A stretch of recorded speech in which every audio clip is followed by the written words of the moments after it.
निर्दोषपणे केला आहे. नाही सोडणार मी त्याला. त्याचा प्रतिशोध घेईन मी तितक्याच क्रूरतेने. पुत्रा शांत हो. तुझं दुःख तुझा क्रोध स्वाभाविकच आहे. सारं गुरुकुल तुझ्या दुःखात सहभागी आहे. धनुर्वेद द्रोणाचार्याचा वध आम्ही स्वप्नातही चिंतिला नव्हता. दोन सर्वश्रेष्ठ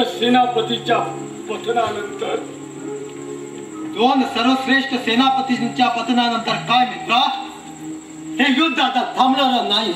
तुझे दोन आधारस्तंभ कोसळले म्हणून काय हे युद्ध थांबवायचं नाही. मी सांगतो, कुरूंचा तिसरा सेनापती महारथी कर्ण असावा. नाही दुर्योधना, त्याला माझा सक्त विरोध आहे. आर्यावर्ताची सर्वश्रेष्ठ साम्राज्याचा सेनापती कुलहीन सुतपुत्र कसा चालेल? तो क्षत्रियच असावा. क्षत्रिय कुलाचे जाज्वल्य अभिमानी शल्यराज, मी आपल्या विचाराशी पूर्णतः सहमत आहे.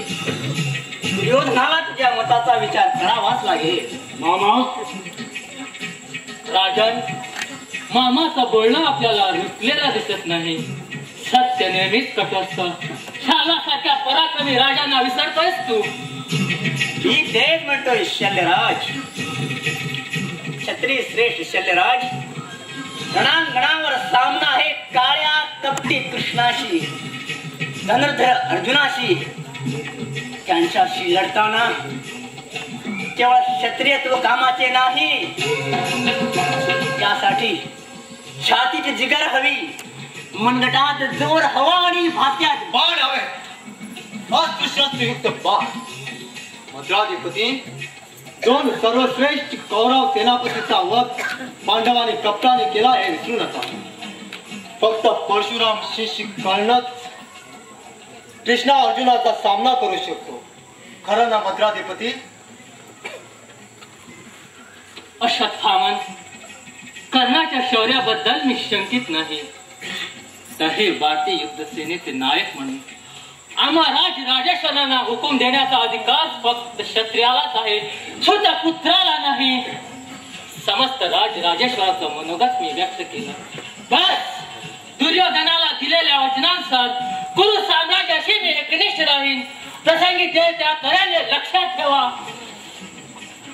अंगराज मित्रा, शल्य राजांचं बोलणं तू मनावर घेऊ नको. तो कौरवांचा तारणार आहे. वासवी शक्ती घटोत्कचासाठी वापरून तो कौरवांना जीवदान दिलं. नाहीतर त्या काळ रात्री कौरव शिल्लक राहिले नसते. आज दुर्योधनाला तुझी मदत केली आहे. सेनापती पद स्वीकार मित्रा. अंगराज, रणांगणावर द्रोणाचार्याचं पतन होताच कोटी कोटी मुखातून फक्त कर्ण कर्ण अशीच गर्जना वाटली. सैनिकांना आधार वाटावा असं तुझं सामर्थ्य, असा तुझा पराक्रम. इंद्राज, पितामह आणि द्रोणाचार्य पांडवांची हितेच्छा, द्रौपदी बद्दल त्यांना ममत्व होतं. अश्वत्थामाच्या मनात अजूनही त्यांच्याबद्दल ममत्व असावं. मामाश्री, काय बोलता ते? कौरवेश्वर, पहा, नीट पहा. माझ्या शरीरावरच्या या रौद्र जखमा साक्षी आहे.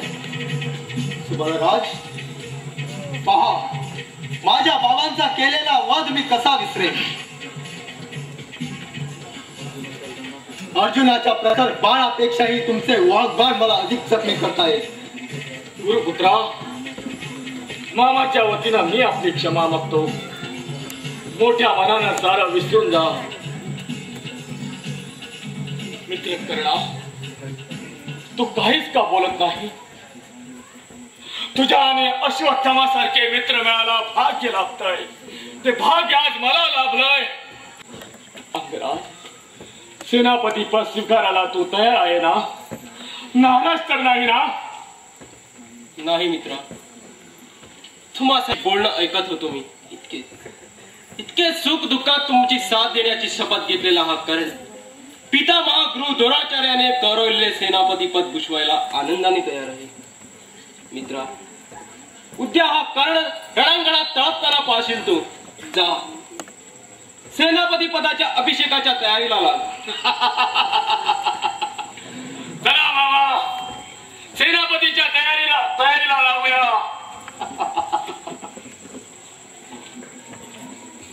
आर्यावर्तातील सर्वश्रेष्ठ साम्राज्याचा सेनापती बनतो. कुणालाही हेवा वाटावं असं हे भाग्य. त्या भाग्याच्या कसोटीला मी खरा ठरेल ना.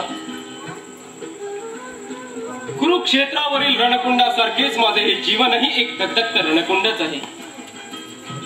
कृष्ण म्हणाला की मी सूर्यपुत्र आहे, पण मी तर आहे शापित. तेजस्वी कवच कुंडले गमावलेला, वासवी शक्ती गळालेला, हा कर्ण हतबल असला तरी दुर्योधनाच्या रणातून मुक्ती नाही. सामा पार, आता कृष्ण तुझं रक्षण कसं करतो तेच पाहतो मी.